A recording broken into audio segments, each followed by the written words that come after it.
bakalan kayak gini, pandemi yang berkepanjangan ya, terus dunia pariwisata hancur, nggak ada tamu, nggak ada pemasukan. Dulu di waktu tamu banyak, di waktu turis banyak, ya banyak job tiap hari, hampir tiap hari kerja, syuting. Karena basicnya kan kalau di Bali kan wedding ya, wedding terus travel videografi kayak seperti itu. Jadi lebih kerasa kalau untuk pekerja seni. Kadang sebulan dapat satu aja itu syukur. Nggak bisa ngelak. Kalau kita maksa, kita ayo jual murah lah apalah, jatuhnya malah kita stres sendiri.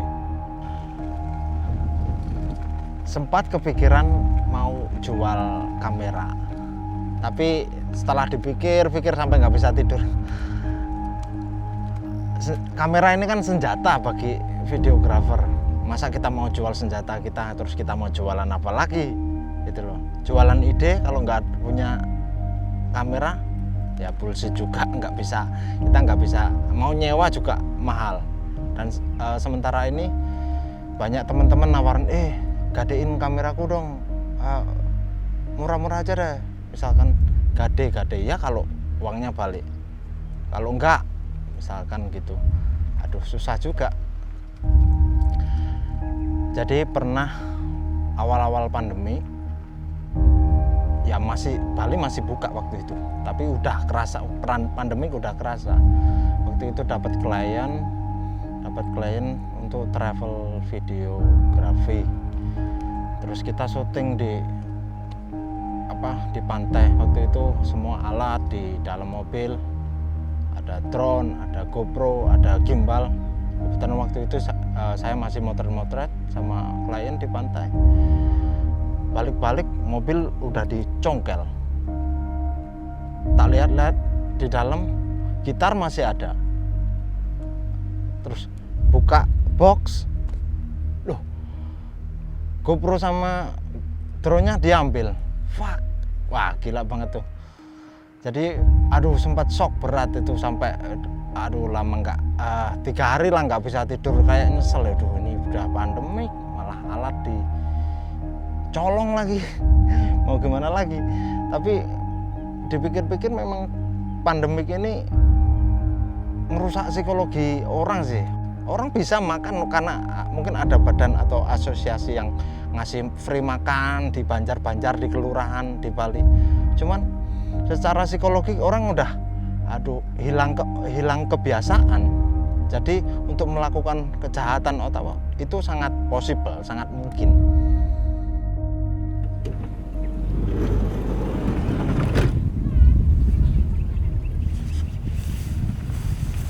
Ya, saya masih bersyukur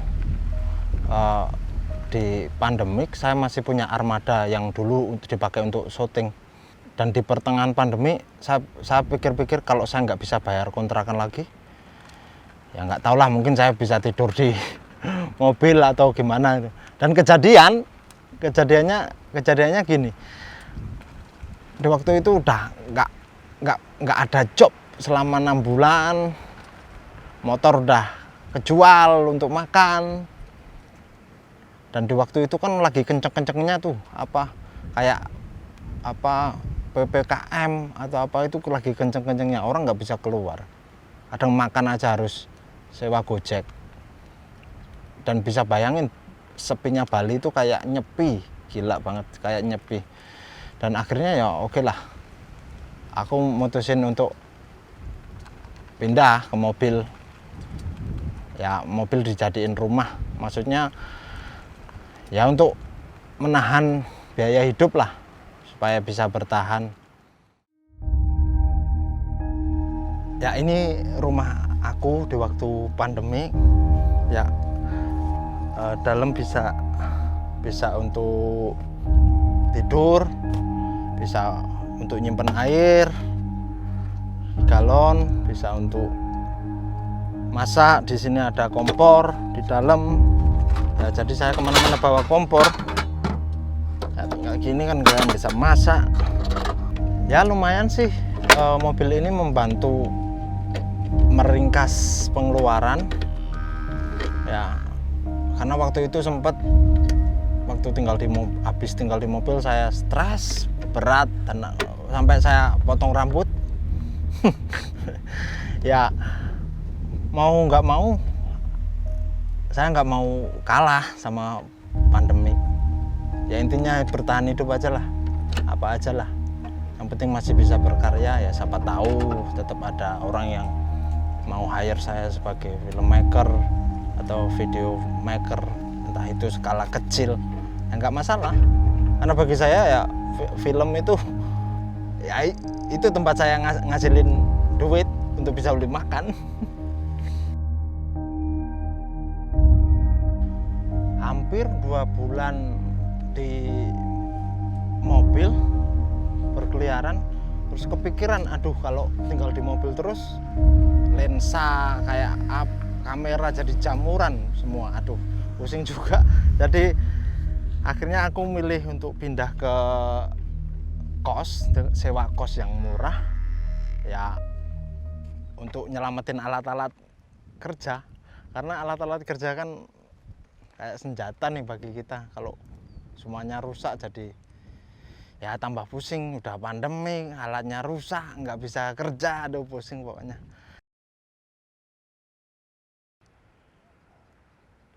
Delapan bulan pandemi itu udah agak-agak maksudnya ritmenya di Bali ini udah ya, ada turis masuk, influencer lah yang mereka mau tinggal di Bali, atau wah udah ada bayangan untuk wah pasti ada kerjaan masuk. Cuman dipikir-pikir kalau aku nge-proof pekerjaan ke mereka, banyak orang harganya harga corona. Misalkan bikin video katakanlah 500.000 lah, 500.000 bikin video dengan ide yang kita pikir, ide yang maunya mereka ribet lah apa. Cuman kalau harga sekian buat sewa kamera aja kadang nggak masuk. Tapi mau gimana lagi, kadang oke lah, ayo berangkat.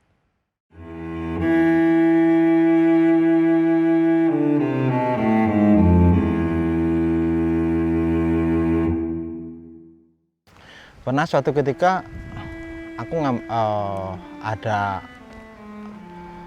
ya bukan turis, kayak ekspat orang asing yang dia tinggal di Bali. Kebetulan dia punya project, tapi projectnya agak sensitif.